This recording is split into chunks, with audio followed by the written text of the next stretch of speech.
sistemas de unión, uniones fijas permanentes y uniones desmontables. Recordemos nuevamente el concepto de máquina.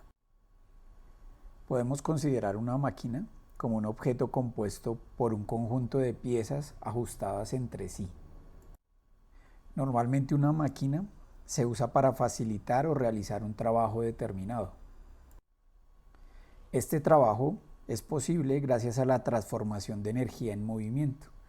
A su vez, pues tenemos piezas entonces que tendrán un carácter que les permite tener movimiento, o sea, son piezas móviles, y también habrá unas piezas que son fijas, que no van a tener movimiento.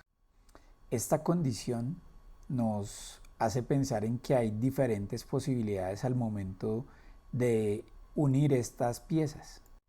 Y efectivamente tenemos diferentes sistemas de unión. Entonces va a haber uniones que nos permiten tener elementos móviles y va a haber otro tipo de uniones que nos permiten tener elementos fijos. De ahí la importancia de los sistemas de unión, que va a ser el tema que vamos a desarrollar a lo largo de este segundo corte.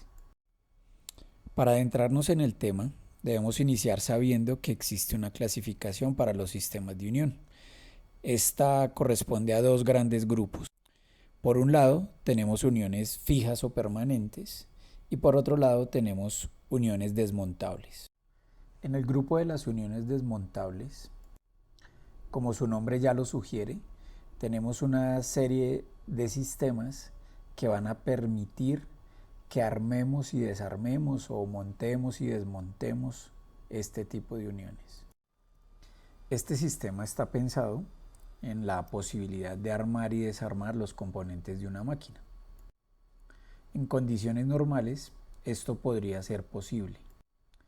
Digo en condiciones normales porque debido a los desgastes que tienen los elementos o a las condiciones atmosféricas, ambientales en donde están instalados, pueden llegar a sufrir daños.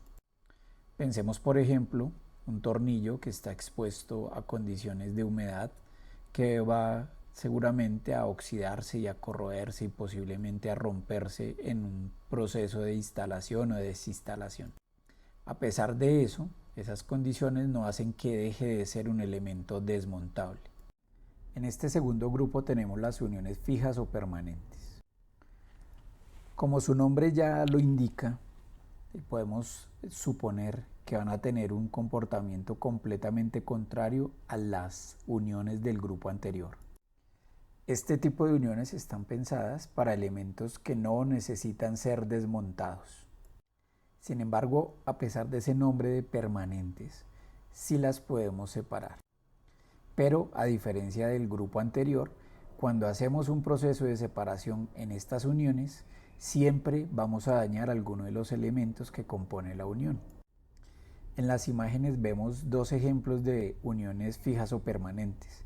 En la parte izquierda vemos la aplicación de un cordón de soldadura y en la parte derecha vemos un sistema de unión en donde se utilizaron remaches. Ambos casos son susceptibles de ser separados. Podríamos separar las piezas que componen estos sistemas de unión. Pero en ese proceso de separación seguramente vamos a destruir alguno de los elementos, bien sean los elementos que estamos uniendo o el elemento que se utilizó para la unión, como lo vemos, el cordón de soldadura o los remaches. Esto hace la gran diferencia entre los sistemas de unión permanentes o fijos y los sistemas de unión desmontables. En la clase se ampliará información sobre el tema de sistemas de unión y adicionalmente veremos detalles específicos sobre la representación de los sistemas de unión en los planos.